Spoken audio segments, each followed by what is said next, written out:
It's worth remembering, since this is Ukraine's 20th anniversary, when I was a student at Kyiv University in 1988 and 89, and when the other students realized I was a Ukrainian Canadian, they came to me in the halls and asked me to write down for them the words of Shena Nevmerla Ukraina.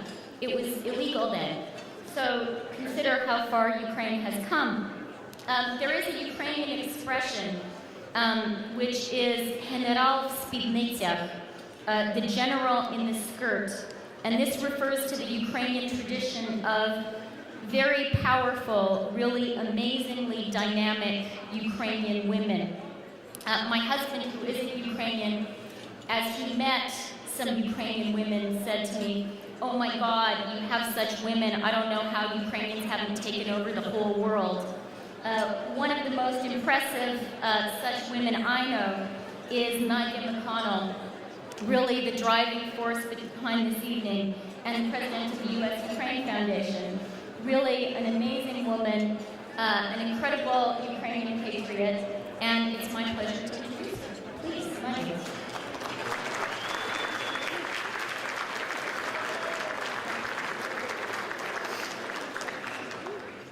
Wow.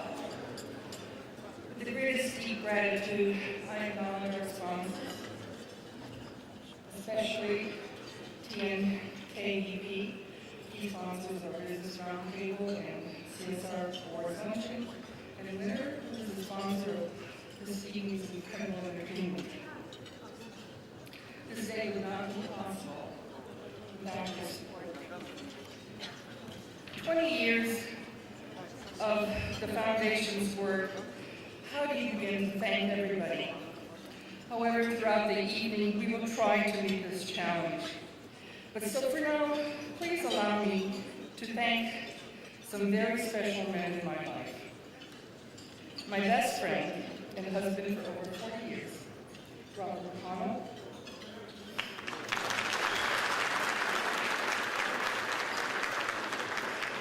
Foundation Vice Presidents John Kuhn and Makian Lewinsky, who have stuck with me through these 20 years, through thick and thin, a lot of thin. My co-chairs, Ambassador Resnick, Morgan Williams of the Business Council, but especially Roman Purdue, who a year ago stepped in and gave me the courage and support to embark on this journey. But I am twice blessed because all of my life I've been surrounded by incredible women. Our Vice President, Gala, Oksana from Odessa, the bright light of the Foundation, our interns who've been working day and night, and finally, we'll give a hand to Irina Purdue, who came on board in May and almost single-handedly organized this event. All the good stuff is hers, and anything that didn't go right, that's mine. During the dinner, as I said, it's a challenge. I will be passing around some small tokens of appreciation to those individuals. I guess I could maybe give each one of you a little token. But some of our former U.S. ambassadors to Ukraine, Bill Miller to be here.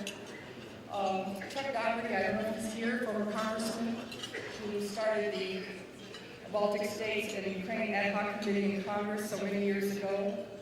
Dr. John and Susan Kukic, who came all the way from Longview, Texas, as representing the hundreds of non-hyphenated Americans, as I call them, who open up their hearts to Ukrainians that we bring to the United States.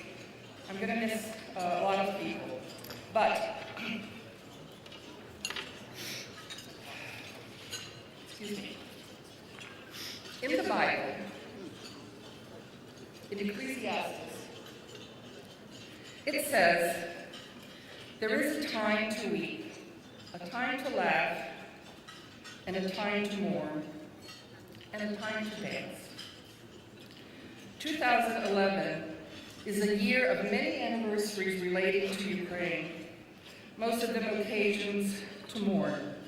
April 26th, the 25th anniversary of Chernobyl, September 29th and 30th, the 70th anniversary of Babin Yar, Last month in November, the 35th anniversary of the Ukrainian Helsinki group, and Otis is here, who spent most of his time working on human rights all over the world. And in November of every year, we mourn the millions who perished from forced starvation during the Holodomor. And we have with us this evening a survivor of the Holodomor, Miss Eugenia Dallas, whom I hope you had a chance to meet during the reception.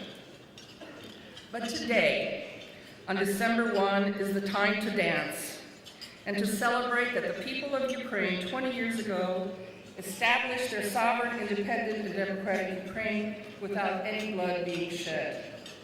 20 years ago to this day, an unprecedented event took place. Over 90% of the people voted for independence. Most of my life,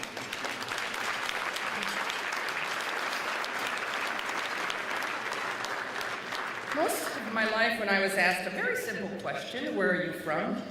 I often paused. The answer is complicated. I was born in Austria, but I'm not Austrian. So I say I grew up in Chicago, but my family comes from Ukraine. Prior to December 1, most people then would say, where is Ukraine? Isn't that a part of Russia? Growing up, going to school, opening up your geography books or seeing a globe, the first thing most of us would do was look for Ukraine. And most of the time it wasn't. Just a huge map of the Soviet Union. My late father always talked about famous people coming from Ukraine. People like Sikorsky, and others. Ukraine, if it's not on the map, then anyone coming from Ukraine would be labeled as Russian. That all changed on December 1. The boundaries of Ukraine are now clearly identifiable on any map. The people of Ukraine and those throughout the world of Ukrainian ancestry can stand tall as Ukraine is a full member of the community of nations.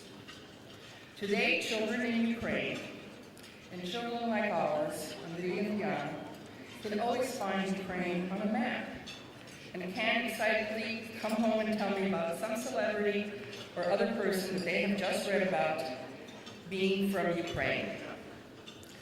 There is a time to mourn and weep and remember Chernobyl, Babyan, Holodomor, but tonight is a time to laugh and a time to keep the wonderful memory of Ukraine's, those millions of united people voting for their future and the future of their children and for the future of Ukraine. So tonight, let us raise a toast and dedicate this evening to the millions, like my father, who carried in their hearts the idea of an independent Ukraine, which they passed on from generation to generation. Thank you very much.